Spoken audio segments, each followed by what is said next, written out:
Pemakaman. Suasana duka menyelimuti pemakaman di mana kakek Karim akan diantar ke tempat peristirahatan terakhirnya. Tanpa banyak tamu datang berbondong-bondong untuk sekedar mengucapkan belasungkawa. Deretan karang bunga juga memenuhi hampir di sepanjang jalan, menuju tempat di mana manusia terlelap abadi. Brian, Yura, dan Clarissa terlihat sangat terpukul dengan kepergian kakek Karim. Bahkan Clarissa beberapa kali jatuh pingsan karena tak kuat ditinggal pergi oleh pria yang pernah mengisi hatinya meski Karim telah membuatnya kecewa. Di samping Clarissa, Cira selalu setia mendampingi.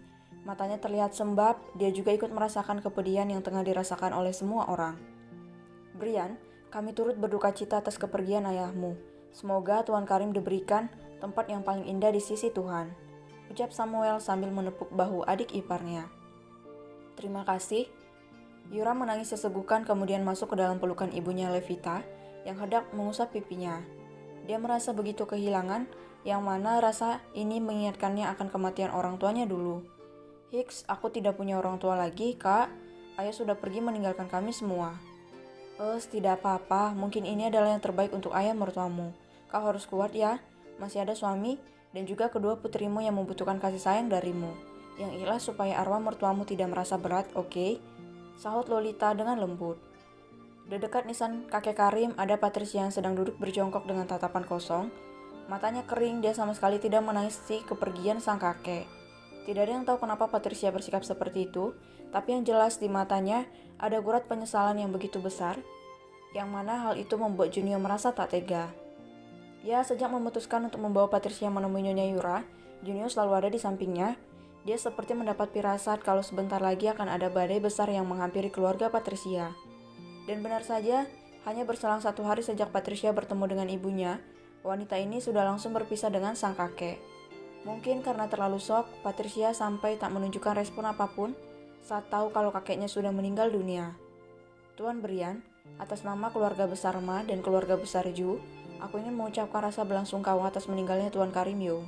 Dan maaf untuk saat ini Gabrieli tidak bisa datang ke pemakaman, putraku masih sangat terpuruk karena Elia masih belum sadar.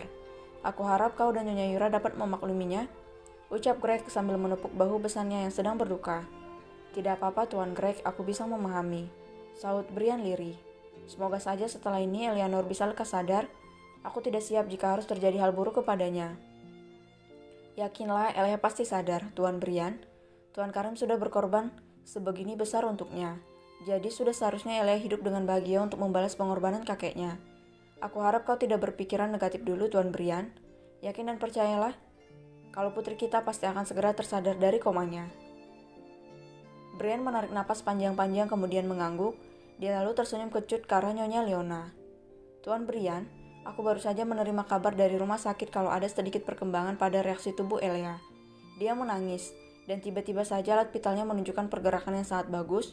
Sepertinya tidak lama lagi kita akan segera melihat senyumnya, ucap Leona memberitahu semua orang tentang kabar yang dikirimkan Kayo barusan. Benarkah? Clarissa yang paling cepat bereaksi. Dengan wajah bengkak, dia mencecar ibunya Gabrieli untuk memastikan kalau keadaan cucunya sudah mulai membaik. Nyonya Leona, apakah benar Eleanor akan segera sadar? Dia sudah melewati masa kritisnya kan? Dia akan segera berkumpul dengan kita semua kan? Mari kita sama-sama menunggu Nyonya Clarissa.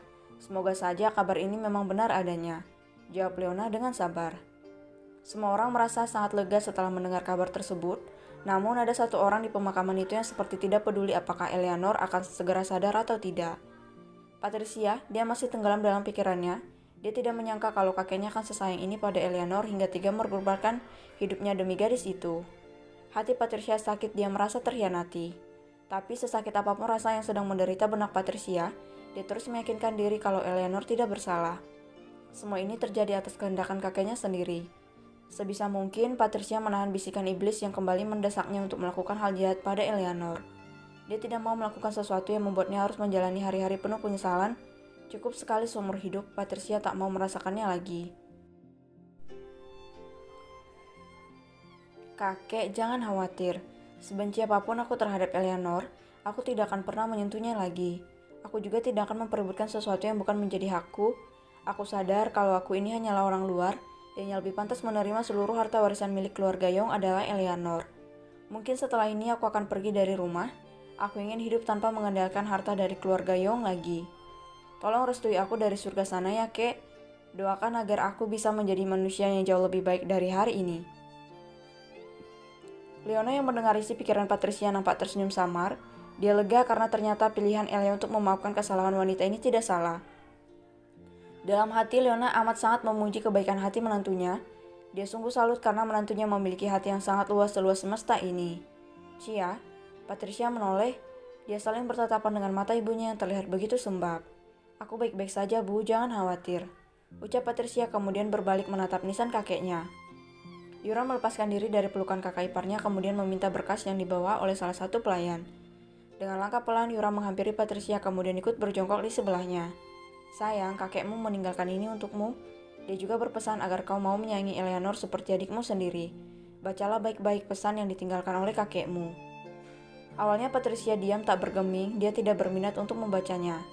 Cia, ayo baca nak, bujuk Yura penuh harap. Junio yang melihat kekebalan di diri Patricia segera ikut membujuknya. Dia mengusap bahunya pelan, sedikit memberinya kekuatan untuk membaca berkas tersebut. Sambil menghela napas panjang, Patricia akhirnya menerima berkas tersebut kemudian membacanya. Entah apa yang tertulis di dalam sana, karena tiba-tiba saja Patricia menangis histeris kemudian memeluk makam sang kakek yang masih basah. Hicks, kenapa kau melakukan ini padaku, Kek? Aku sangat jahat pada kalian, aku kejam. Tapi kenapa kakek masih sudi untuk menganggapku sebagai pewaris dari keluarga Yong? Hicks, aku tidak pantas, Kek. Aku tidak pantas. Sekarang semua orang tahu apa yang membuat Patricia menjadi begitu histeris.